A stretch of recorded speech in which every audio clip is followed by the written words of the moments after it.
Assalamualaikum warahmatullahi wabarakatuh. Apa kabar rekan-rekan sekalian? Saya akan ngobrol hari ini tentang membuat tema tulisan.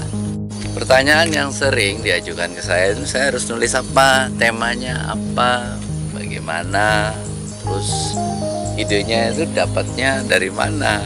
Itu sering benar orang nanya, saya harus nulis apa Mas Akbar?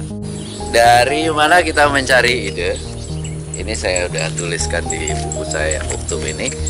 Yang pertama, ide itu bisa datang dari film yang kita tonton.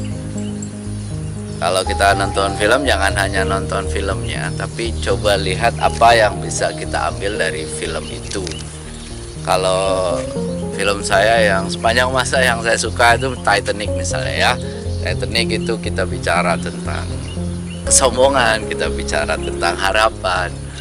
Jadi setiap kita nonton ada sesuatu yang kita keluar, itu kita bisa ambil pelajarannya. Nonton, ambil pelajarannya, lalu kemudian tulis berdasarkan apa yang kita tonton itu, sehingga tontonan kita itu berguna buat kita dan juga berguna buat orang lain. Yang kedua itu adalah dari buku yang kita baca. Kita baca satu buku, pasti kita punya ide. Kita baca satu buku, pasti ada sesuatu yang kemudian kita bisa ambil. Maka buku Manja Wajah Dalam, buku saya yang gampang ya. Saya contohkan, saya harus melakukan sesuatu, saya punya impian besar, bagaimana cara saya bisa melakukan impian itu. Nah itu bisa kita lakukan dengan cara apa? Membaca buku. Maka banyak-banyak membaca, karena akan ada banyak ide yang bisa kita dapatkan kalau kita banyak membaca buku. Ide itu datang dari mana? Dari status di media sosial ya. Kita punya Facebook, kita punya Instagram, kita punya macam-macam lah ya, YouTube. Nah itu coba lihat dari apa yang kita lihat di YouTube, dari apa yang kita baca di medsos, itu pasti ada ide yang bisa kita dapatkan. Saya sering terinspirasi oleh media sosial, dari status teman-teman atau dari jawaban teman-teman atau komen teman-teman di media sosial saya. Terus saya sering dari situ bisa menjadi satu bahan tulisan untuk berikutnya yang lebih panjang lagi, lebih banyak lagi. Jadi media sosial jangan hanya sekadar kita bermedsos, tapi jadikan itu sebagai sarana untuk kita mendapatkan ide yang luar biasa besar. Ide itu bisa juga kita dapatkan dari observasi, melihat secara langsung ya. Kalau kita melakukan kunjungan ke satu tempat, melihat secara langsung, itu bisa jadikan sebagai sumber tulisan kita.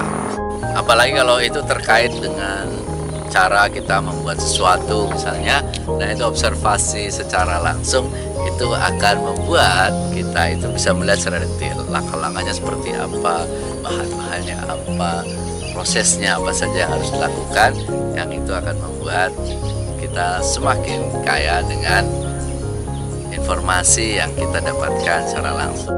Selanjutnya yang bisa menjadi bahan tulisan ide itu juga itu adalah dari ajaran agama, dari Al-Quran, dari Al-Hadis, banyak banget. Setiap kita baca itu tidak hanya sekadar kita baca, tapi setiap kita baca coba artikan terus maknai, wah itu banyak sekali itu. Ada Al-Quran ayatnya aja lebih dari 6.000, 30 juz itu yang kalau kita kupas nggak ada habis-habisnya. Al-Hadis juga sama, ribuan hadis yang kita bisa baca. Dari banyak hal itu bisa kemudian kita jabarkan, lalu kita buat satu tulisan tentang tema yang terkait dengan ajaran agama tersebut. Kita bisa mendapatkan ide dari semua peristiwa yang kita alami, kesenangan, kesedihan, kesulitan, itu bisa menjadi bahan tulisan. Kenapa kita bahagia, itu bisa menginspirasi orang lain.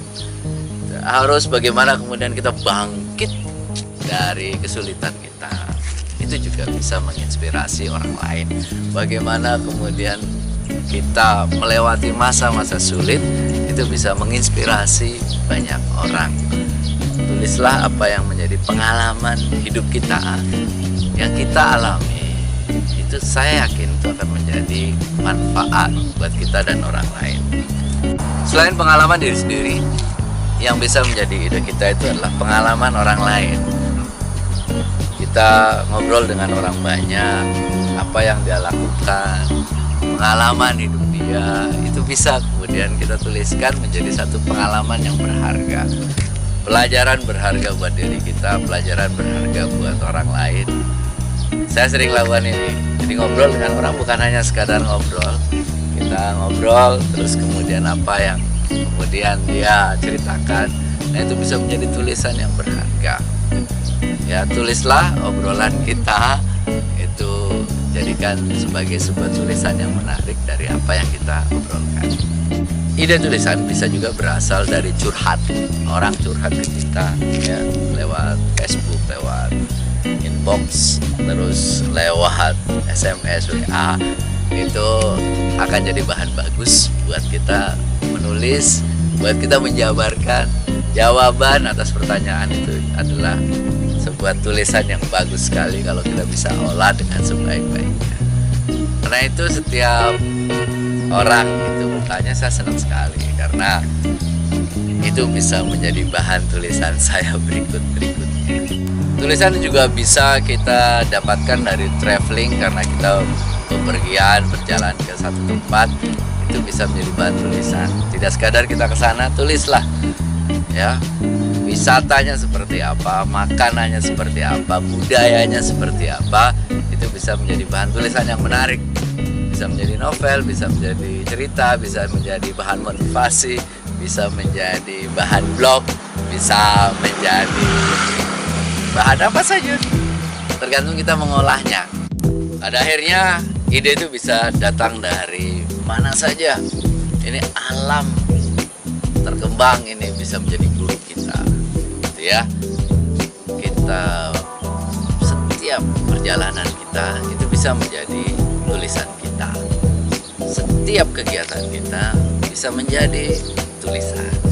Kita ketemu orang, kita menonton, kita bekerja, kita berinteraksi dengan orang lain, kita melakukan apa saja, membaca, itu bisa menjadi bahan untuk tulisan kita.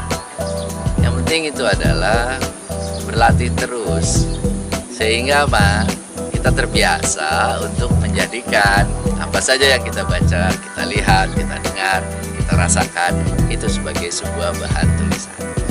Jadi masih kesulitan mencari ide? Nggak lagi dong. Yang penting dicoba, terus belajar, sehingga kita bisa menulis dari apapun yang kita lakukan, apapun yang kita dengar, apapun yang kita rasakan. Salam Anjada Wajara, happy writing. Assalamualaikum warahmatullahi wabarakatuh. Rekan-rekan sekalian, materi-materi tentang bagaimana menulis itu saya rangkum dalam buku saya, Uktub Panduan Lengkap Menulis Buku dalam 180 Hari. Ini buat para penulis, ada panduan lengkapnya di sini. Mulai dari bagaimana kita mengeluarkan ide, membuat outline,